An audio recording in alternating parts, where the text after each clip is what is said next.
Gracias, doctor Morales, por el pase.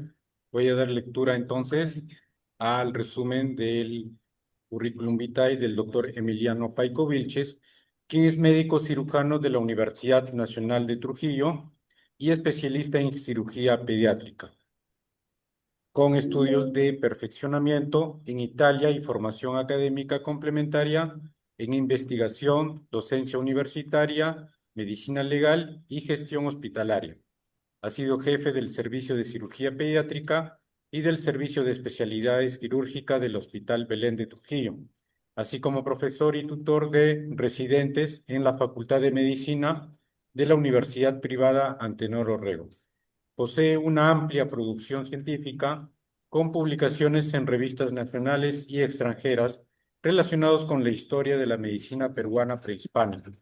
Es autor de una nutrida obra en formato libro, destacando títulos vinculados al desarrollo humano, la cirugía, la historia médica y la antropología cultural, además de haber sido miembro activo en sociedades científicas pediátricas, quirúrgicas e históricas, tanto nacionales como internacionales.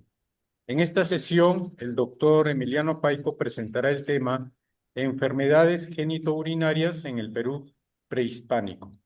Doctor Emiliano Paico, adelante por favor con su presentación. Gracias, doctor. No sé si ven las láminas y me escuchan. Sí, doctor, sí logro visualizar. Está bien. Bien. De nuevo, gracias por la oportunidad que ustedes me dan para poder compartir algunas de las inquietudes que tengo con respecto a la medicina del antiguo Perú, ¿no? En esta oportunidad, como ustedes están leyendo, voy a tratar las enfermedades genitourinarias en el Perú prehispánico. Es oportuno recordar que en aquellos tiempos no existían con el término de enfermedades, ¿no? Eran síntomas, monosíntomas o síntomas, ¿no? De tal manera que yo he tratado de acoplarlas para tratar de entender de qué se trata, ¿no? Bien, señores, al analizar los relatos de los cronistas de la conquista y al observar detenidamente los ceramios de antiguas culturas peruanas, descubrimos evidencias que sugieren que los aborígenes del antiguo Perú padecieron de enfermedades genitourinarias. Como ustedes están viendo ahí, aquí hay un cerámico mochica que se encuentra en el Museo de Larco, allá en Lima, donde hay lesiones que pareciera que fueran de la sífilis. Bueno, estas enfermedades genitourinarias parece que no fueron tan comunes como otras enfermedades que afectaron a poblaciones. Me refiero sobre todo a las urinarias, ¿no? Porque en relación a la sífilis ya sabemos que ha habido bastante, y no solamente en la clase baja, sino también en la clase alta. Tanto los cronistas peninsulares como aquellos de ascendencia indígena documentan la existencia de las enfermedades del sistema urinario. Además, brindan detalles sobre las maneras en que trataban esas molestias. No obstante, en sus relatos no hacen mención de las enfermedades de los genitales, a excepción de la sífilis y hermafroditismo. La cerámica, como ustedes muy bien saben, proporciona información sobre enfermedades de los genitales, pero no del sistema urinario. Es bien conocido que los ceramistas plasmaban en sus obras solo lo que observaban a su alrededor. Por lo tanto, es razonable deducir que no retrataban a personas con enfermedades internas como las que afectan a los riñones, uretra de vejiga o uretra. Simplemente lo que veían, las enfermedades externas, enfermedades, en su caso, de la piel.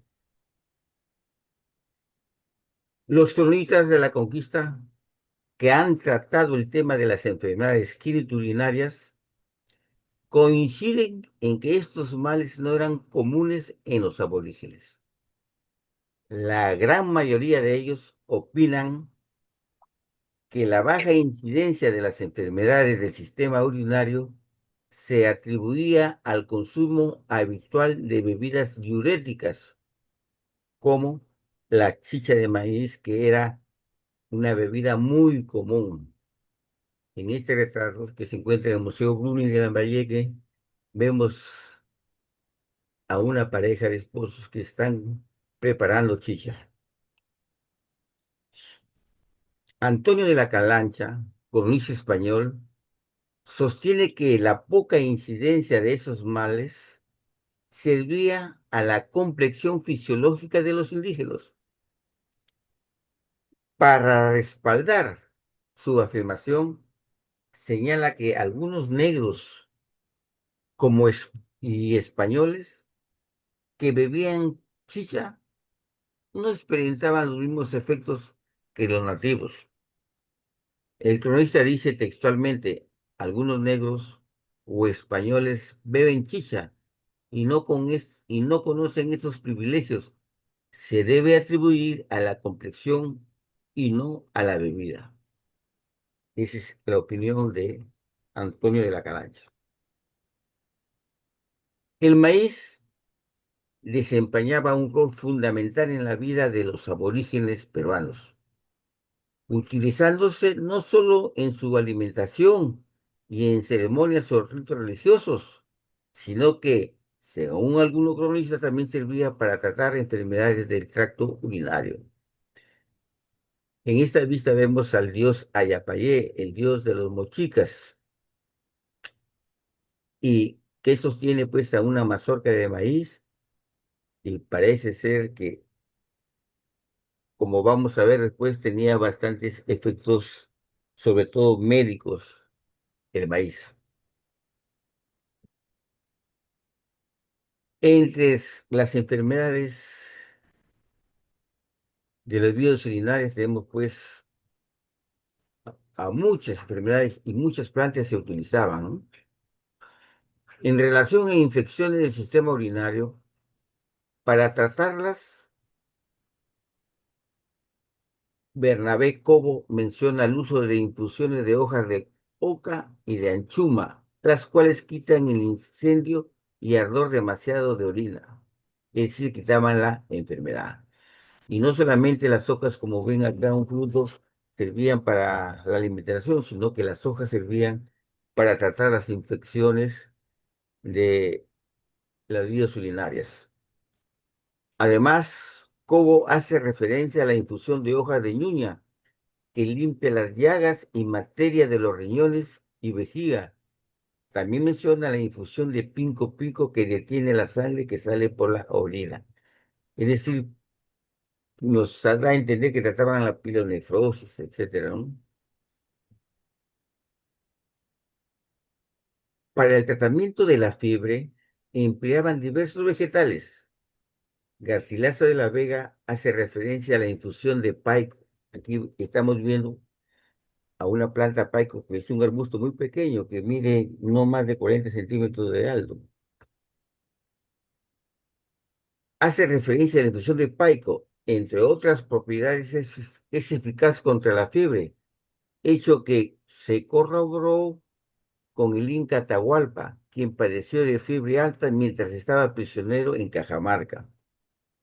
El mismo Garcilaso de la Vega cuenta que, estando prisionero Atahualpa en Cajamarca, se enfermó, tenía una fiebre alta, y los médicos españoles no pudieron tratar la enfermedad. Tanto es así que se vieron obligados a llamar a curanderos peruanos. Y uno de ellos preparó una infusión de dos plantas. El Garcilaso menciona solamente al paico y no menciona la otra planta. Se cree que la otra planta sea la quinina, como ha referido el doctor, que sirve para mí, para la fiebre. Y también se deduce que Atahualpa tenía paludismo. Cobo menciona la infusión de polvo de la corteza de la quina, ¿no? Para la fiebre, así como la infusión de la chiquicanya. También destaca el baño con tisana de chilco, el cual resultaba efectivo para eliminar la fiebre. Ustedes saben que las enfermedades de las infecciones urinarias, la característica principal es pues fiebre, ¿no? Por su parte, Monardes, médico y botánico español, menciona la infusión de semillas de un árbol llamado vilca y a la infusión de raíz de la zarzaparrilla, que además de tener efecto diurético y antisifilítico, se empleaban como antipirético.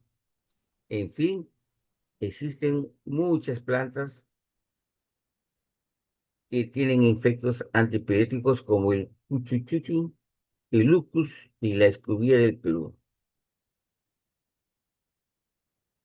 También se observaban litiasis del sistema urinario. Para el tratamiento de la litiasis del tracto urinario empleaban medicamentos de origen vegetal o animal. El cronista Nicolás Monarre menciona que a un medicamento que era parecido a una hierba que solo crece en las montañas del Perú llamada cachos y que según los aborígenes era muy eficaz para eliminar o deshacer los cálculos del riñón y de la vejiga. Ustedes saben, estimados colegas, que hasta ahora se emplean diuréticos, ¿no? Para eliminar los cálculos y sobre todo los cálculos del riñón y de las vías urinarias, ¿no? Bueno, acá tenemos al cacho que era bien empleado. Monarres, cuando se refiere al cacho, se anota lo siguiente: expele las arenas y las piedras que hacen en los riñones. Y lo que es más, dicen que el uso de ella deshace la piedra de la vejiga. Incluso nos dice la forma como los aborígenes preparaban este medicamento. Molían las semillas de cacho y la mezclaban con el agua, con alguna agua adecuada y le daban de beber al enfermo. Por su parte, Bernabé Cobo manifiesta que los aborígenes peruanos empleaban el Jawakamis y el año o izaña para tratar las litiasis del riñón. Cobo dice, quiebran y disuelven la piedra de los riñones. Este cronista español también menciona los polvos de una piedra que sacaban de la cabeza del manatí, que probablemente es el mismo que Monarre menciona como sacada la cabeza de la cabeza del tiburón, unos polvos que servían para tratar a la litiasis, ¿no? Por las narraciones que nos hacen los cronistas, parece también que trataban la estenosis de la uretra, y la estenosis de la uretra la trataban mediante cirugía. Bueno, la estenosis de la uretra, causada probablemente por adherencias o vegetaciones secundarias a enfermedades venéreas como la gonorrea, la trataban mediante dilataciones en la que el cirujano empleaba el tallo de una hierba llamada anchurapa. Cobo refiere que el tallo es recto, duro, liso y flexible, y al introducirlo en la uretra producía poco dolor. Cobo anota al respecto lo siguiente: esta es una hierba que produce unas varillas muy lisas y derechas. Su temperamento es caliente y seco, aprovechándose los indios de estas varillas y metiéndolas por la vía de la orina cuando se sienten alguna carnosidad, porque sin mucho dolor la estripan y la gastan. Así dicen. No es de extrañarse que para llevar a cabo estas dilataciones, al igual que en otras intervenciones quirúrgicas, se administraba al paciente chicha de maíz mezclada con espingo hasta que perdiera el conocimiento por embriaguez, ¿no? O quizá le ofrecían alguna preparación a base de chamico o floripondio plantas de la familia de las solanáceas que se empleaban para aliviar el dolor. En este cerámico vemos a un guerrero mochica que está bebiendo chicha.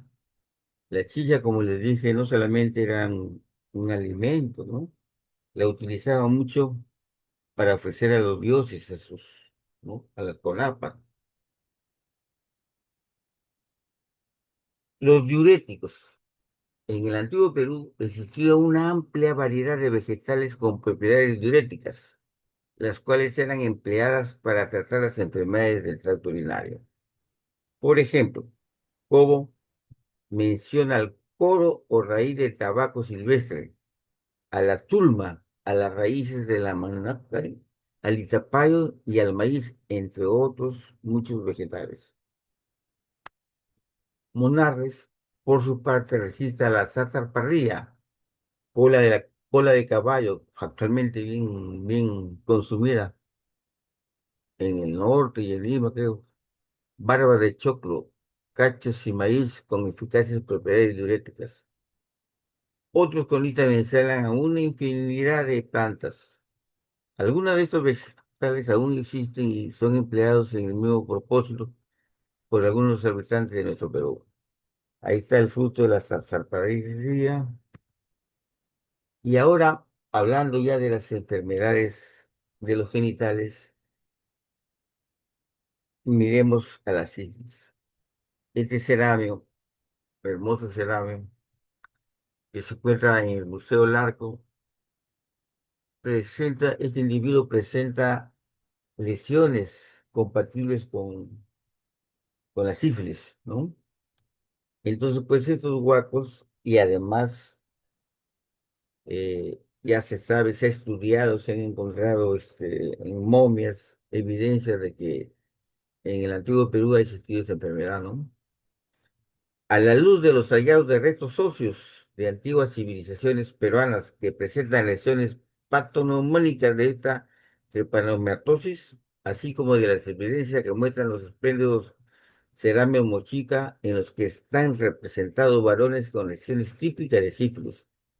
Junto a las observaciones de antiguos cronistas, no cabe duda de que esta enfermedad estaba presente incluso antes de que los aborígenes tuvieran contacto con los españoles.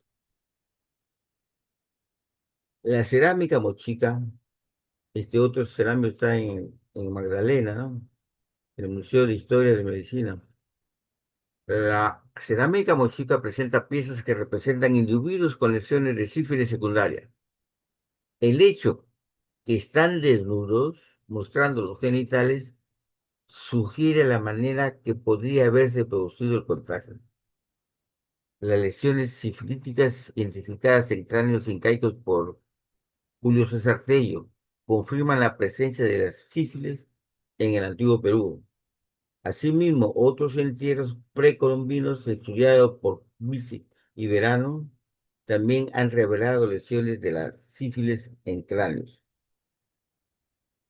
El cerámico que aquí se muestra, este también se encuentra en el Museo Larco, encarna a un enfermo que está mostrando múltiples lesiones cutáneas similares a la sífilis secundaria, distribuidas en el periné, abdomen y glúteos. Si ustedes ven el rostro, se ve un rostro de sufrimiento, lo que sugiere que las lesiones podrían estar infectadas. Además, se observa el pene muy edematoso. Como les dije, este es un cerámico chica que está en el Museo Larco, ¿no? Numerosos cronistas han documentado la sífilis como una enfermedad venérea que afectó a los indígenas peruanos a las que dominan bubas. Cabe destacar que este mal no solo afectaba a la clase social baja, sino que también estaba presente en la alta sociedad. En efecto, el doctor Eaton hizo un descubrimiento notable al encontrar el sarcófago de una sacerdotisa. Tras realizarle un estudio osteopatológico, se evidenció que la sacerdotisa padecía de sífilis. Los cronistas José de Acosta, Bernabé Cobo, Pías César de León, Antonio de Herrera y Tordesillas mencionan a la zarzaparrilla, al guayacán, conocido como palo santo, como medicamentos eficaces para las bubas o sífilis. César de León de la zarzaparrilla expresa lo siguiente. Muchos que tenían las asaduras dañadas y los cuerpos podridos, con solo beber el agua de estas raíces, quedaban sanos. Asimismo, aquellos que estaban graves por las bubas también sanaban al consumir esta agua en los días indicados. En fin, que llegaban hinchados o con llagas, regresaban a sus casas sanos. Cobo habla de otros medicamentos como el coro, el pinco piclo, que eran muy eficaces también.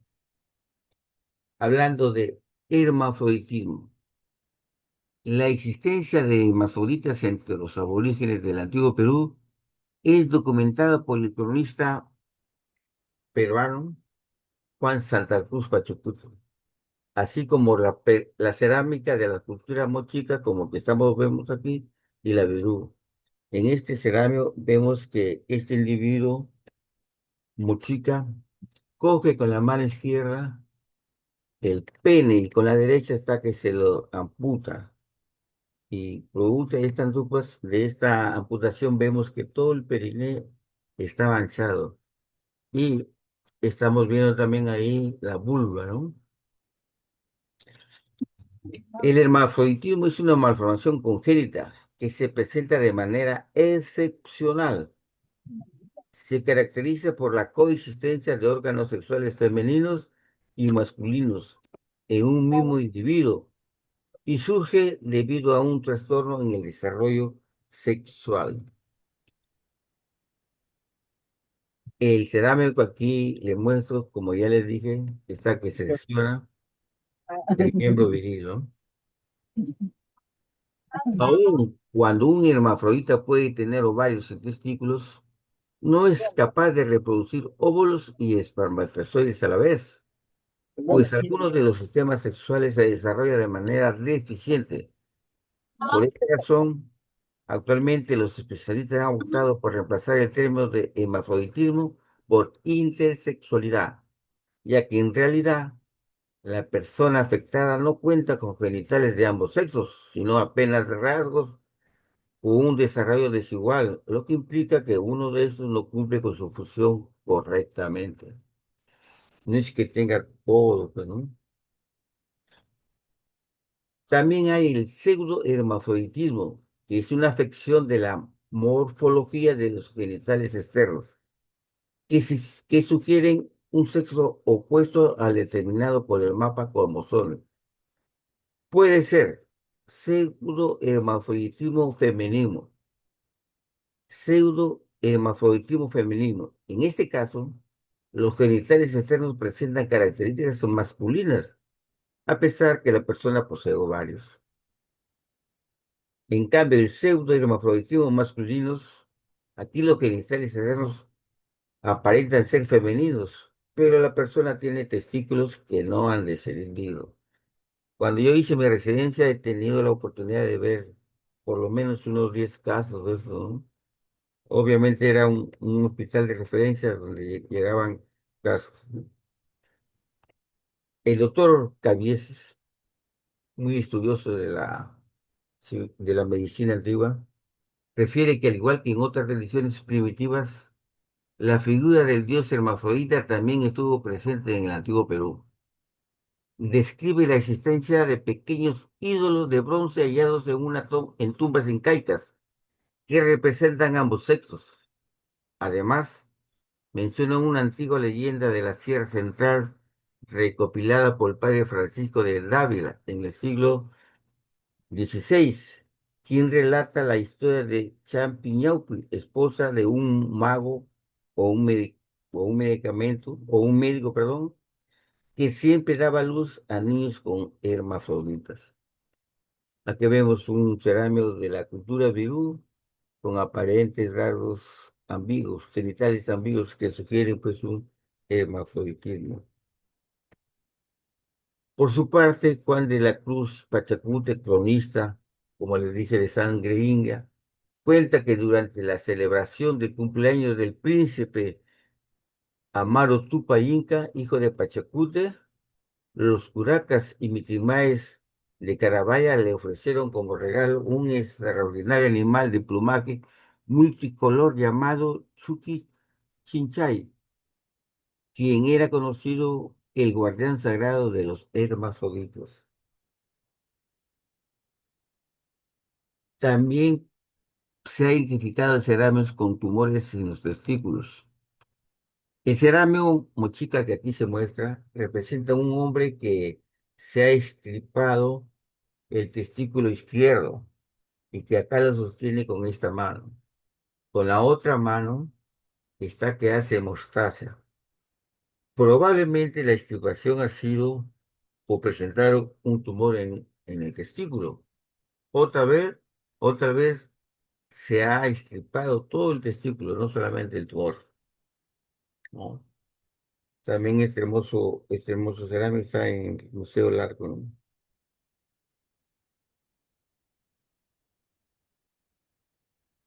La fimosis, ya para terminar, del análisis de los cerámicos que representan un miembro viril sin prepucio, se puede alegar que la fimosis era tratada mediante circuncisión. El doctor Caviezel refiere que la circuncisión fue una práctica común en las culturas mochica y virú. El doctor Lastre, chiclayano, sostiene que la operación se realizaba por motivos religiosos.